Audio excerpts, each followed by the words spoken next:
জাতীয় ঐকমত্য কমিশনের দ্বিতীয় ধাপের সপ্তম দিনের বৈঠকে আলোচনার নির্ধারিত বিষয় ছিল রাষ্ট্রের মূলনীতি, দ্বিকক্ষ বিশিষ্ট সংসদের উচ্চকক্ষের নির্বাচন পদ্ধতি, এনসিসি গঠন কাঠামো, রাষ্ট্রপতি নির্বাচন পদ্ধতি ও সংসদের নারী প্রতিনিধিত্ব।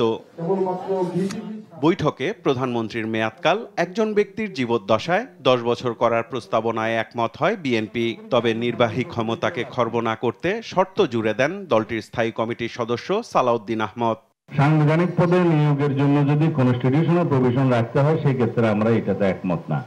আমরা ওই ক্ষেত্রে একমত যে এই সমস্ত নিয়োগের জন্য বিদ্যমান যে আইন আছে অথবা যেগুলো আইন নেই সেগুলো আইন করে সেই আইনগুলোতে সার্চ কমিটি সহ অন্যান্য বিষয় ট্রান্সপারেন্সি অ্যাকাউন্টেবিলিটি ফিক্স করে সেই আইনগুলো আমরা স্ট্রেনথেন করি, তাহলে আমরা একমত আছি।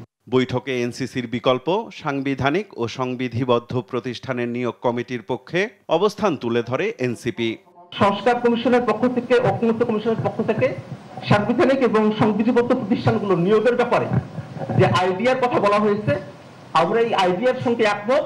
মধ্যাহ্ন বিরতিতে সংবাদ সম্মেলনে একজন ব্যক্তির প্রধানমন্ত্রী হিসেবে 10 বছর নির্ধারণের পক্ষে দলীয় মত দেন জামায়াতে ইসলামের নায়েবে আমির। দাবি করেন এনসিপির বিকল্প প্রস্তাবনা সাংবিধানিক ও সংবিধিবদ্ধ প্রতিষ্ঠানের নিয়োগ কমিটি নির্বাহী ক্ষমতাকে খর্ব করবে না। বাংলাদেশে যে সমস্ত সাংবিধানিক কমিটিগুলো আছে, যেমন ইলেকশন কমিশন আছে, পাবলিক সার্ভিস কমিশন আছে, দুদক আছে এবং আপনার পাবলিক অ্যাকাউন্টসের যারা আছে সেই সমস্ত কমিশন আছে, এই সব কিছুর জন্য একটা সিনক্রোনাইজ বডি থাকবে। কেউ কেউ বলেছেন এটা প্রধানমন্ত্রীর ক্ষমতা খর্ব করা হবে, আসলে বিষয়টি এরকম নয়। রাষ্ট্রের মূলনীতি নিয়ে রাজনৈতিক দলগুলোর অনেকে সংস্কার কমিশনের দেয়া নতুন প্রস্তাবনার সাথে একমত হলেও এ নিয়ে ভিন্ন মত জানায় বাম রাজনৈতিক দলগুলো।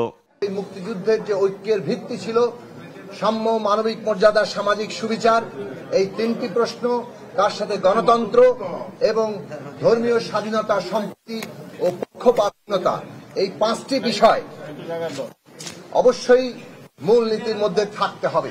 যদি সংবিধানের মূলনীতিতে কারোর মনে হয় নাগরিক অধিকার, ধর্মীয় অধিকার খর্ব হচ্ছে, তাহলে নাগরিক অধিকারের জন্য ধর্মীয় স্বাধীনতার কথাও যুক্ত করা যায়, কোনো আপত্তি নাই। কিন্তু ওই 4 মূলনীতির সাথে যুক্ত করতে হবে।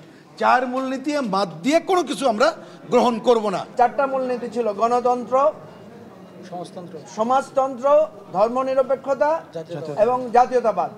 আমরা বলেছি দেখেন, সমাজতন্ত্রের জায়গায় সাম্য, মানবিক মর্যাদা, সুবিচার, এটা সমাজতন্ত্রকে কভার করে। ধর্মনিরপেক্ষতাবাদের জায়গায় আমরা বলেছি ধর্মীয় স্বাধীনতা, সম্প্রীতি এবং ধর্মের নিয়ে পক্ষপাতিত্ব। এত কিছু করার পরও তারপরেও দেখা যাচ্ছে কেউ কেউ একমত হতে পারছেন না। ঐকমত্য গড়তে 3 দিনের বিরতি দিয়ে রোববার আবারও বসবে জাতীয় ঐকমত্য কমিশনের বৈঠক। সাইফুল রিপন, দেশ টিভি, ঢাকা।